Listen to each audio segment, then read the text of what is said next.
Hi everyone, and welcome to Tom and Harry SMMA. This video is designed to really tell you and explain to you how you can find and win dentist clients for your agency in 2024.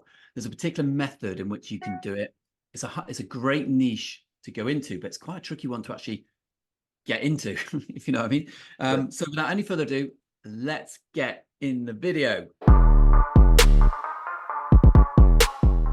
Why do we go on about dentists as a niche? Yeah, well, like dentists has always been a really common niche that people want to go after. From the start of like 6 years ago when I first started, it was if you're starting a social media marketing agency, everyone was in dentistry. Everyone was. It's high ticket. They had the cash, that you could really easily get them results, and it was just a really nice industry. It's what I started my agency in, hence why we're still in it now. However, it's changed. Like getting in, this is how like the niches, when I say niches, just different industries and different types of business, go in circles, and it does change and adapt and shift and go ebbs and flows. Because 6 years ago, when everyone was going after them, it was like the meetings you were having with those business owners, those dentists, were educating them on what Facebook ads is. It was like the whole presentation was like introducing Facebook ads to them. Like, this is how it works. This is the capabilities of it. You can show sponsored ads. They're like, whoa, that's amazing. Whereas now, every dentist you speak to, without a doubt, will have tried 2 to 5 different agencies over the past 6 or 7 years. They just will have. And so they know how Facebook ads work. They know what funnels are. They know CRM softwares, go high level. They're extremely educated on it, which is why the niche has changed. Like, I don't think dentistry, and I don't want people to think we're saying this because we're in that industry. Please go after them if you can do it. But it is very difficult as a beginner to sign a dentist as a client. It just is, because you're going to have to be able to handle the objections, and more importantly, you're going to have case studies. You cannot sign, unless it's a fluke, you would not be able to sign a dental practice in 2024 unless you had case studies of a very high-end dental practice. If you want to, and if you're charging, okay.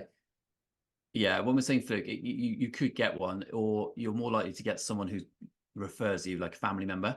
Could be a family dentist, or someone who goes to that dentist and be like, "Oh, you want to speak to?" That's how you probably get it. But yeah, Harry's right. I think first of all, let's just talk about how to find. This video is 10 minutes long. I don't know if we set the timer. All our videos are 10 minutes long. To find them, there's loads of ways you can find leads of dentists. So we use things like Lead Gorilla, D7 Lead Finder, Scope Leads. Go into it, pay like the monthly subscriptions, 20 quid or $20 or something. Type in dentists, cosmetic dentists, and you can just put in the area you want to focus on, and boom, as if by magic, you'll get a whole bunch of it. What you'll get there is a phone number and a very generic email list, email address probably, isn't it, mate? Yeah. And it won't tell you who the principal dentist is, or the practice owner. So don't expect to find all the information out and then just ring and they answer the phone and they're like, "Oh, so pleased you called me. Like, I was doing fuck all until you arrived." Like, these people are really busy. So you can find them. The best thing to do, if you want to try and win them, you have to reach out to them on every method possible. So email them. That is first. Then you can follow up with a phone call to say it off. I'm ringing on the back of my email. Or follow up with my email. Try and get friendly with the person on the front desk. Okay. When I say friendly, you're not going to take them out for a fucking Starbucks, but I'm talking, if you call, make a note of that person's name. When you ring back, ask for that person and speak to them. Ask them how, or the best time to speak to the principal dentist. Okay. I think that's key, mate. I think that's you've got to hit them up on multiple platforms. I think the bottom line of this is dentistry, more than anything, isn't going to be one where you just ring them once, you get straight through to the owner, you book a meeting for the next day and you sign them. It's not going to be that. It's going to be a fucking slot. And that's because the reward's so high. You sign a dentist and you're good at your job, that's a client for 2-3 years. It's a really nice client to have, because you can, when you know what we know, make them a fuck ton of money. And that goes to any kind of, like, whether it's a hair transplant clinic, whether it's any of those types of any high ticket brand, which they do, when they do have a really strong brand and presence. If you can get them as a client and you know what you're doing, you will make them a fuck ton of money. Hence why it's really difficult to sign them.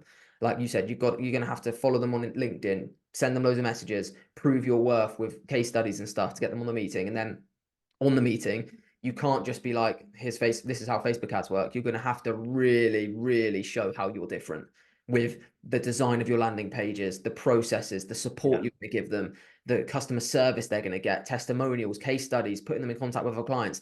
They're hard work to get over the line, but rightly so they are, because like I said, for the past 6 years, they've been targeted the most and they've been fucking burnt. Like it's like touching a radiator 10 times in a row and scolding your hand, and then someone comes up, Tom and Harry come up to you and say, touch that radiator, it's not hot. Oh fuck. Yeah. Well, give me some fucking reassurance it's not fucking hot. Yeah. I think it is tough, but it's so not impossible. Dentists like to speak to other dentists, so they do excuse the pun, it is word of mouth, right? On a marketing agency. If you can get in with one, it becomes like, it can shoot like wildfire. Yeah. So the question is, here's the question to those who are starting in as a marketing agency. Like, we've got a ton of case studies, and we work with a ton of different dentists and cosmetic brands all over the place. So it's much easier for us. But what are the question I've got for you, for those listening on the podcast or watching us on YouTube or whatever, is what lengths are you willing to go at to get that first dentist? So are you willing to work for free? That's a question. Could you work for them for 3 months free of charge? All they got to do is front ad spend, right? It's not a bad idea. Are you willing to then produce a landing page as a demo for them and say, check out this landing page. I want you to opt into it and look what happens. Okay. That's a cool idea. It will cost you, because you're going to have host your landing page through ClickFunnels or Go High Level. But,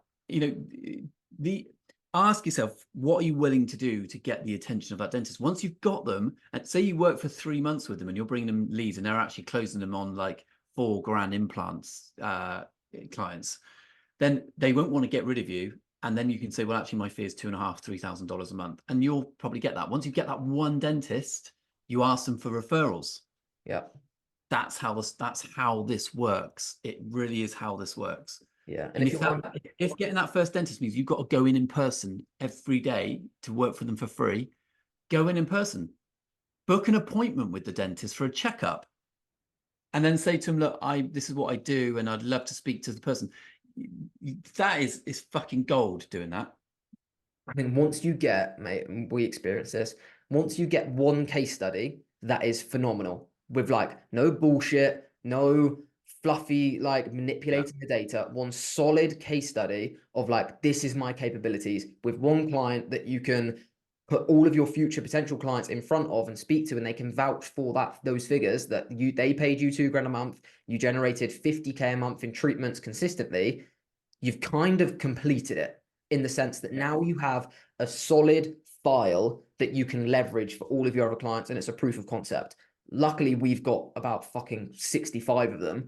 So that's just because we've been in the business so long. But once you get that, hence why when Tom says, do it for free, that's what you're working for. You're not working for cash. You're not working for, right, this individual client I'm going to sign is going to make me loads of money. It's what that individual client gives you. It's what it unlocks. It's what it unlocks. That's a really good way to put it. Like, what are you willing to do to unlock access to this dentist? Because once you've got them, the likelihood is, if you do things right and you implement the strategies that we teach, the likelihood is you will get that contract going forward. And we've just signed one on a 12-month contract. Off the back of a 6 previously. Yeah, we worked with them for 6, but now they've committed to 12. Yeah. So which shows that the revenue's coming in and they're happy. But what are you willing to do to go and get it? If you're willing to go that extra mile and you approach 20 dentists with some bespoke, I'm willing to work for this, for that, you'll get 1 or 2, if not 3 or 4 of them go, yeah, all right. You produce results. You've got 4 people then paying you. You'll be on 100K a year straight away from those 4 clients. Yeah. But what you can't do is just message a dentist on Instagram and say, can I work with you for can I work for you for free, please? Man, I hate this. That's what I really hate. I get messages like that all the time saying, Harry, can I work for you for free? Or can I do your video editing for free? And it's like that, again, that it has to be done in the right way, because just because you're working for free doesn't mean that's like, you might be thinking, well, why would everyone not, why would I not accept loads of video editors to work for us for free? Because it's not free. It might be free financially, but it's not free with the time, the impact of the business, and loads of different reasons. Like if they work for you for free, what happens if you get ads up with spelling mistakes and it just makes the brand look shit? Then it's going to negatively impact them. What if you're a massive time resource to get anything done? Then that impacts the business again. So it's like not everything is upside just because you're working for free. That's what people really need to understand. So that when you're like positioning yourself as working for free, you need to take into consideration how that positions you, because it also positions you in a way like, why are you working for free? Is that because you're struggling for business? Because then you don't come across as like potentially the authoritative figure that you want to come off and need to come across as in a sales call. So it's like you need to combat those, I think. And I think people were very gung-ho with it and they go, right, I'm going to work with you for free. Why are you not accepting it? It's like, no, like you still need to prove that you're good. You need to almost like give the level of service in the lead up to signing them as if they're going to pay you $2,000, but then give it to free. Or here's an idea, ask them to pay you 97, I'll say my fee is $97 a month, right? And that will cover your ClickFunnels or your Go High Level. See, so that shows that if they wouldn't pay like just $97 a month, it shows that they're giving you something for your value. Yep. You could do that, and then your fucking overheads are all right. Well, actually, if it's high level, if it's a high level account, mate, then that gives you one sub account for $97, which means you can implement it. Yep. And they've paid for it. And then you're up and running. There's so many ways of doing it. You just got to go. You've really got to show that. We're over 10 minutes now. So yeah, I was going to say, or you can do like a pay per appointment or pay per commit, like just commission based. But then you are the reason why we don't do guarantees and we don't run our business that way is because you've got to put loads of work on the front end to get them there. But if you don't have any clients and you're trying to get your business off the ground, then putting that work in is fine. And then at least you've got some financial benefit on the back end. But yeah, that's a video. Cool. Well, look, everyone, please like, subscribe, comment, and join us every day, 9 o'clock, Harry, right? Yep, 9 a.m. every single day on Spotify, Apple Music, YouTube, and we'll see you tomorrow at 9 a.m.